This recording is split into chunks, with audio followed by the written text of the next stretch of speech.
এক ছিল ঘন সবুজে ভরা এক জঙ্গল। সেই জঙ্গলে থাকত একটা একটু দুষ্টু শিয়াল। সারা দিন সে নানা দুষ্টুমি করত। জঙ্গলের ঠিক সামনেই ছিল এক বৃদ্ধ দাদিমার ছোট্ট খামার বাড়ি। সেখানে দাদিমা রাখতেন হাঁস, মুরগি আর কয়েকটা মোটা মোটা কবুতর। একদিন শিয়ালের খুব মাংস খেতে ইচ্ছে হল।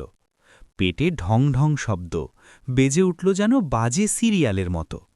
সে ভাবল, দাদিমার খামারে তো অনেক মজাদার খাবার আছে। তারপর চুপি চুপি দাদিমার বাড়ির দিকে হাঁটতে লাগল। খামারে পৌঁছে শিয়াল দেখে হাঁসগুলো পানিতে খেলছে, মুরগিগুলো খাবার কুটকুট করছে আর কবুতরগুলো ছাদে বসে ডাকছে। এই দৃশ্য দেখে শিয়ালের লোভ সামলাতে একেবারে পারল না।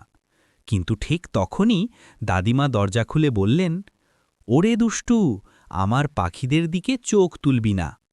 ডর পেয়ে শিয়াল দৌড় দিল জঙ্গলের দিকে। আর দাদিমা হাসতে হাসতে বললেন, লোভ করলে কখনোই ভালো ফল হয় না।